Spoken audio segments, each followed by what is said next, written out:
Bueno, buen día, ¿cómo están? Hoy es una nueva edición para continuar y a ver si podemos terminar de una vez con el primer, no con el primer capítulo, sino con la genealogía que figura de Jesucristo en el capítulo 1 de Mateo.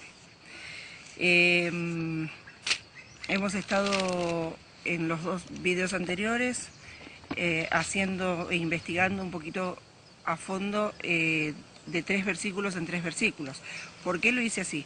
Porque mucha gente nueva cuando comienza a estudiar la Biblia y lee el Nuevo Testamento, resulta que el Nuevo Testamento tiene íntima relación con el Antiguo Testamento o Antiguo Pacto.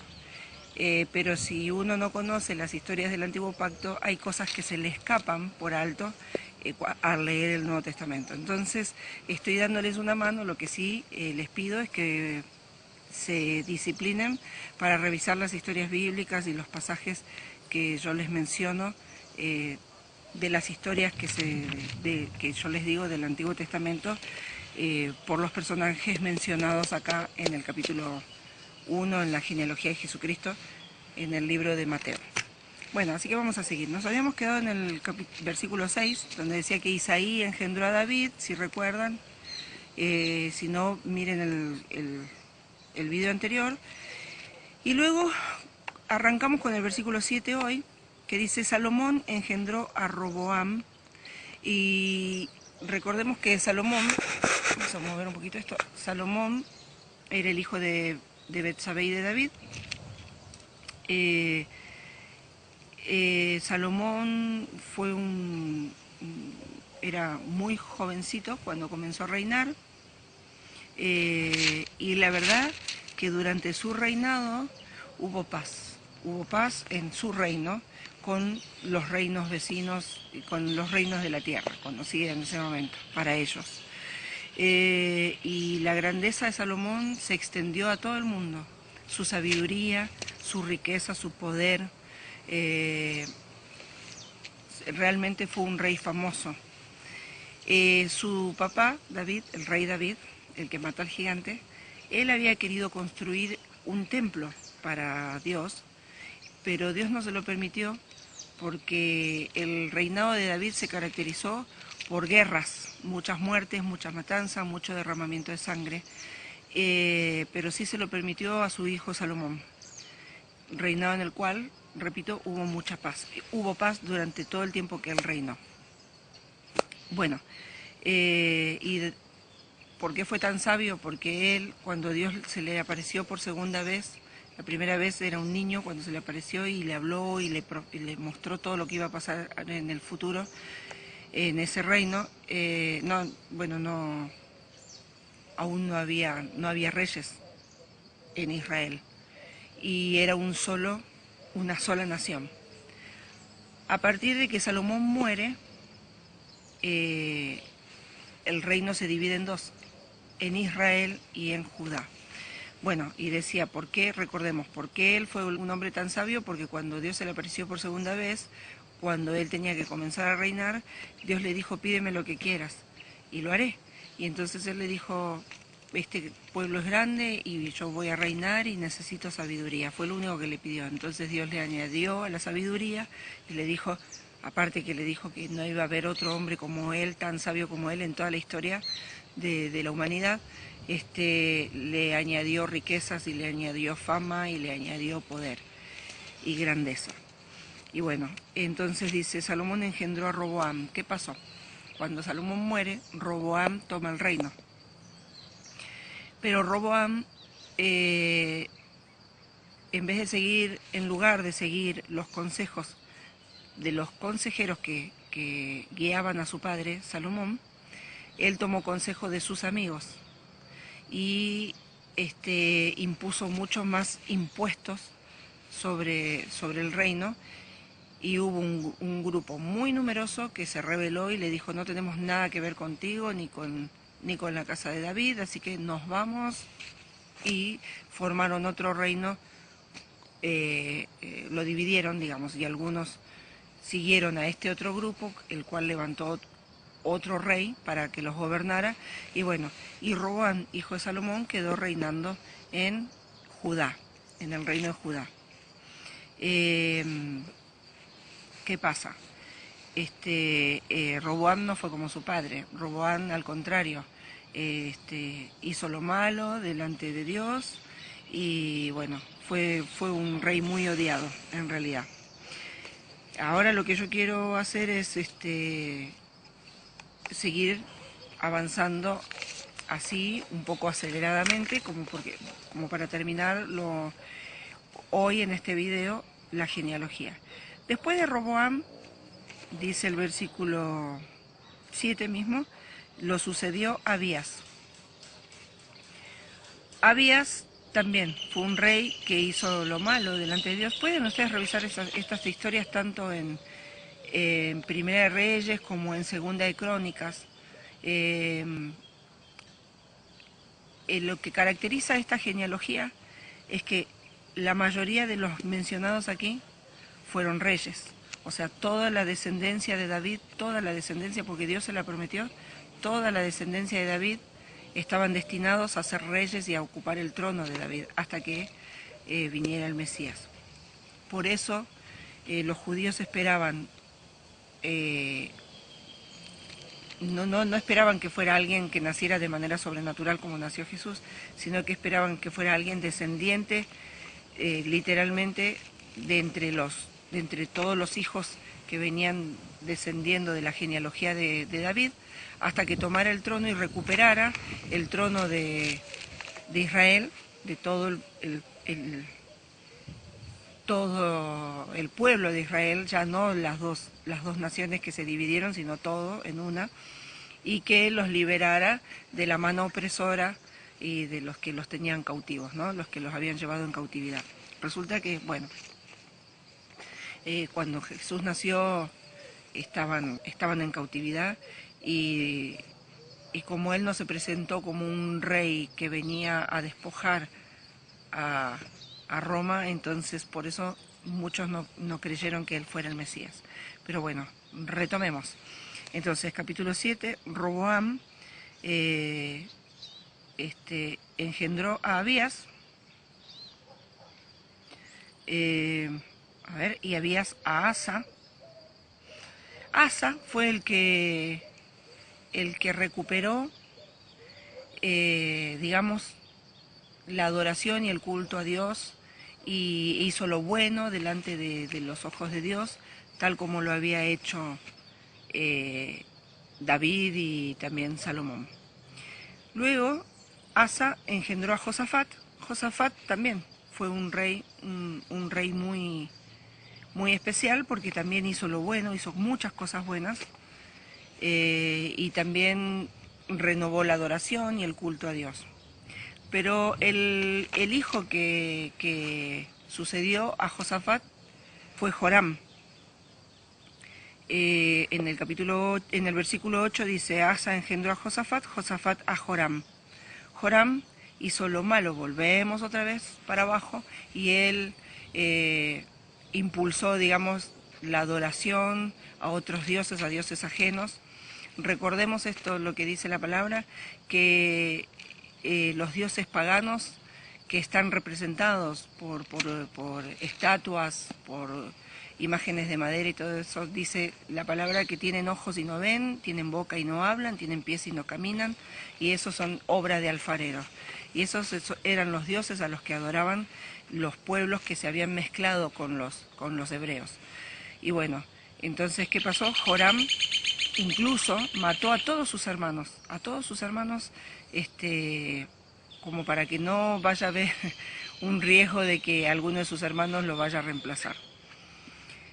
Joram, en el versículo 9, dice que engendró a Usías. Usías también hizo lo malo delante de Dios, también fue un mal rey. Pueden leer esto en Segunda de Crónicas, capítulo 22. Joram engendró a Usías, Usías hizo lo malo delante de Dios, y Usías a Jotam. Jotam, en el versículo 9, Él hizo, más o menos restauró algunas cosas, puso un poco de orden de nuevo, pero no fue lo suficientemente eh, firme como para eliminar las imágenes a las que adoraban los israelitas, los hebreos.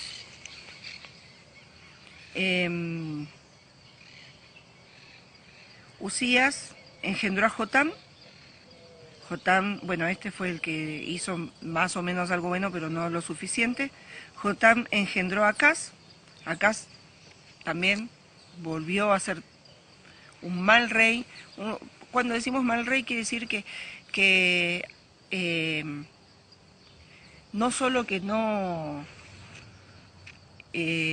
restablecía el culto a Dios, sino que hacía imágenes imágenes de otros ídolos y las establecía en diferentes puntos de la ciudad. Esos hacían los reyes antiguos, y sobre todo en lugares altos, como dominando. Vieron, fíjense que en las ciudades hay ciudades muy famosas como Río de Janeiro, que tiene ese, vamos a decirlo entre comillas, Cristo con los brazos abiertos, que no es Cristo, que es una deidad de los macumberos y umbandistas, que no quiero mencionar el nombre de la deidad, que es copia la imagen exacta a como la representan los católicos, con el corazón sufriente y todo perforado de Jesucristo, ¿no? Pero no es, los fanáticos religiosos quieren creer que es Jesús, y eso es lo que se ha difundido, pero no es así. Bien, entonces, y están en lugares altos, por lo general se eligen lugares altos. Acá en el grupo tenemos 2 ecuatorianas, ellas saben muy bien que en la ciudad de Quito, también en un cerro, en uno de los cerros de la ciudad, hay establecida una imagen enorme de una virgen pisando una serpiente. La imagen esta le da la espalda a la parte sur de la ciudad de Quito y le da el rostro, la cara, a la parte norte de la ciudad de Quito. Por lo general, bueno, acá donde yo vivo también hay una imagen que han puesto de un Jesús en un lugar más o menos alto, porque acá no hay colinas, no hay montañas, hay colinas bajas. Así que así se caracterizaba también. Cuando ustedes lean en lugares altos, establecían figuras en los lugares altos, era como, le dan como cierta autoridad sobre el lugar a las imágenes, a los dioses.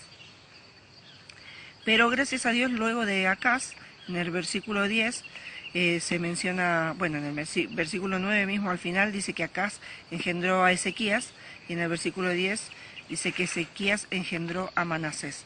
Ezequías fue uno de los mejores reyes luego de David y de Salomón, uno de los mejores reyes que tuvo Israel. Y reinó, gracias a Dios, por muchos, muchos años. Era un hombre que consultaba a Dios en todo a través de los sacerdotes. Cada vez que tenía que ir a la guerra o cuando lo rodeaban los enemigos, él consultaba a Dios acerca de qué hacer. Y Dios le respondía, gracias a Dios, con verdaderos profetas. Pero ¿qué pasó? Ezequías quedó en el trono de Ezequías, cuando él murió, su hijo Manasés. Y a Manasés, luego que murió, lo sucedió Amón. Y ellos dos, tanto Manasés y Amón, también hicieron lo malo, fueron pésimos reyes para Judá. Acuérdense que luego, a partir de Roboam, luego de que Roboam fue el tercer rey que hubo. El primer rey fue Saúl, el segundo fue David, el tercero fue Salomón, y el cuarto fue Roboam. Y Roboam, a partir de él se dividió todo el reino en dos, en Judá e Israel. Ahora, todos estos reyes, toda esta genealogía menciona la descendencia de David, que eran los que luego seguirían gobernando Judá, ¿sí? No Israel, sino la tierra de Judá, donde estaba Jerusalén, la ciudad de Jerusalén, donde se llegaban los judíos a rendir adoración a Dios en el templo que construyó Salomón. Bueno, pero entonces después de Ezequías, recuerden, lo sucedió Manasés, a Manasés Amón, fueron pésimos reyes. Amón él murió y tuvo un hijo llamado Josías, al cual pusieron en el trono. Josías tenía 8 años cuando llegó al trono, 8 años cuando comenzó a reinar. Obviamente todos vemos, por las películas más que nada sabemos, que cuando los reyes llegaban muy niños al trono, eran aconsejados y guiados por los consejeros que habían aconsejado a sus padres. Y Josías fue un gran rey, no sé si no fue mejor que Ezequías incluso. Josías buscó a Dios desde niño y reinó 32 años. A la edad de los 18 años, él mandó a reparar el templo que había sido destruido en uno de los tantos ataques que habían sufrido, y él mandó a reparar el templo. Esto lo pueden encontrar en Segunda de Reyes 33, 21. 18 años tenía él cuando mandó a reparar el templo. ¿Y qué pasó? Los sacerdotes encontraron rollos de la Torá escondidos en el muro. Probablemente lo hayan hecho los sacerdotes cuando la ciudad fue sitiada, como para resguardar las escrituras. Y cuando le dijeron que habían encontrado los rollos, ellos hasta ese momento habían olvidado mucho sobre la ley, mucho lo que decía la ley de Dios, y donde estaba también registrada la historia de ellos, que Moisés había escrito, Moisés y los que le sucedieron luego. Entonces él hizo leer en voz alta el rollo delante del pueblo, y todo el pueblo lloró y clamó a gran voz, y bueno, y Josías hizo que se cumpliera todo lo que decía ahí, y hizo restablecer nuevamente los sacerdotes, el culto a Dios, las celebraciones que estaban descritas ahí, que Dios le había ordenado a Moisés que se hicieran. Así que se restituyó en gran forma todo lo que era la adoración a Dios, y digamos al pie de la letra, ¿no? Así que esta es una historia muy muy linda. Pero ¿qué pasó? Luego de Josías reinó Jeconías, y a partir de allí fue que ellos sufrieron, como dice acá, la deportación, ¿no? La deportación a Babilonia. Fueron destruidos durante el reinado de Jeconías, fueron llevados en cautividad. Entonces el versículo 12, que es donde ya llegamos, dice: después de la deportación a Babilonia, Jeconías engendró a Salatiel, Salatiel a Zorobabel. Salatiel ya no fue rey, fue sacerdote, no fue sacerdote, fue gobernador, ya no fue un rey, ya no estaba en categoría de rey. Gobernó, digamos, Judá, y él y su hijo Zorobabel mandaron a reedificar el templo que había sido destruido nuevamente, ¿no? Y bueno, y a ellos les sucedieron luego Abiud, Eliakim, Azor, Sadoc, Akim, Eliud, de nuevo otro Eliud, Eleazar, no, perdón, no era otro Eliud, uno era Abiud, el otro era Eliud. Estamos en el versículo 15. Eliud engendró a Eleazar, Eleazar a Matán, Matán a Jacob, y Jacob fue el padre de José, esposo de María, mamá de Jesús. Ahora, lo que dice acá Mateo dice, entonces versículo 16, Jacob engendró a José, marido de María, de la cual nació Jesús, llamado el Cristo. No dice padre de Jesús, pero sí dice que fue el esposo de María, de la cual nació Jesús, el Cristo. Y en el versículo 17 dice: de manera que todas las generaciones desde Abraham hasta David son 14, desde David hasta la deportación a Babilonia, 14, y desde la deportación hasta Cristo, hasta el nacimiento de Jesús, eran 14.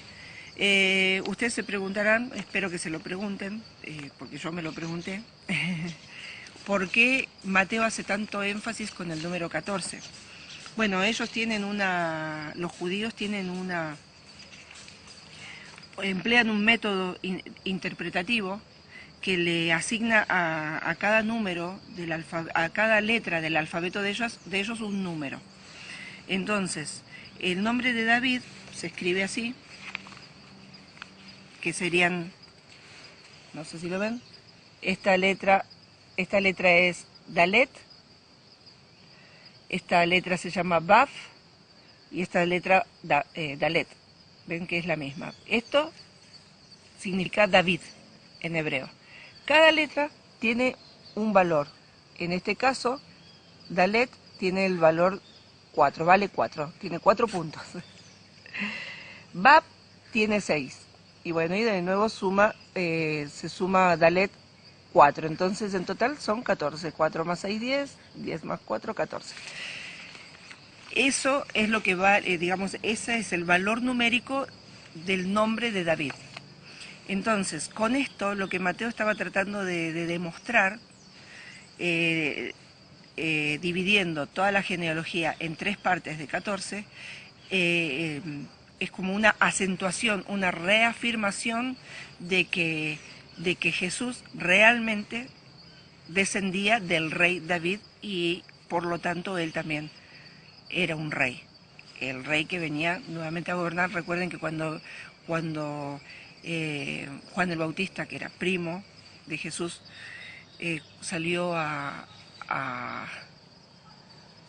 declarar que él era la voz que clamaba en el desierto delante, abriendo camino para el Mesías, él decía que se arrepintieran porque el reino de Dios había llegado. Y Jesús no dejó de repetir constantemente y con frecuencia lo mismo: el reino de Dios ha venido, se ha acercado.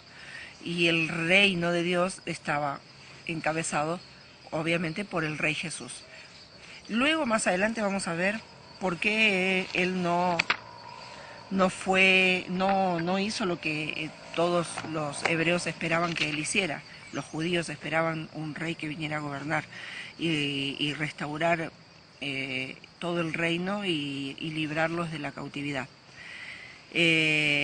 Más adelante. Pero bueno, por fin terminamos con la genealogía de Jesús y en el próximo video vamos a comenzar desde el versículo 18, donde se habla del nacimiento de Jesucristo. Espero haberlos ayudado con esto. Ah, cierto, me estaba olvidando de algo muy importante, que era lo que yo quería hacer énfasis. Y con esto me voy a despedir. Lo que yo rescato, me encanta rescatar de toda esta genealogía. Ustedes fíjense, no sé cuántas veces ustedes se deben haber podido sentir como que quizás entre los hijos de Dios, ustedes no son personas dignas de ser tomadas en cuenta por otras personas o de tomar una responsabilidad, tanto dentro de una iglesia, de una congregación, como en la sociedad. Por X, por A o por B o por H motivos. Y lo que yo quiero resaltar acá, que fue más o menos, yo ya lo mencioné en el video anterior, es que fíjense cómo Mateo ha tenido el cuidado de resaltar aquellos personajes que realmente cualquiera podría haber desechado, como por ejemplo Betsabé, que fue la mujer de Urías Eteo, de la cual nació Salomón. Ella había sido tomada por David, probablemente a la fuerza, porque la mandó a buscar y la mandó a traer a su palacio mientras el esposo de Betsabé estaba en la guerra. Y de allí nació un hijo que murió y luego les nació otro que fue Salomón, y que fue el sucesor del rey David. También habla de Fares, que fue el hijo de Tamar y de Judá, que también fue en una relación ilícita porque Judá, sin saber que Tamar estaba, recuerden que estaba cubierta con un velo y estaba esperando que Judá le dé uno de sus hijos como sucesor matrimonial, digamos, para ella, porque ella quedó viuda 2 veces de los 2 hijos más grandes de Judá. Como esto no aconteció, bueno, un día Tamar se tapó el rostro y salió al encuentro de su suegro, y su suegro pensó que era una prostituta, la contrató, ella quedó embarazada y dio a luz a dos bebés gemelos que eran Fares y Zara. Y bueno, y de Fares es que sigue la genealogía de Jesús. Y después está Rahab la ramera, que había sido ramera en Jericó, pero ayudó a los 2 espías hebreos que habían ido a inspeccionar la ciudad antes de entrar a atacarla. Y ella los ayudó, y bueno, y gracias a eso toda su familia fue salvada de la destrucción, y luego pasaron a ser parte de la comunidad hebrea, y ella se pudo casarse con un hebreo llamado Salmón.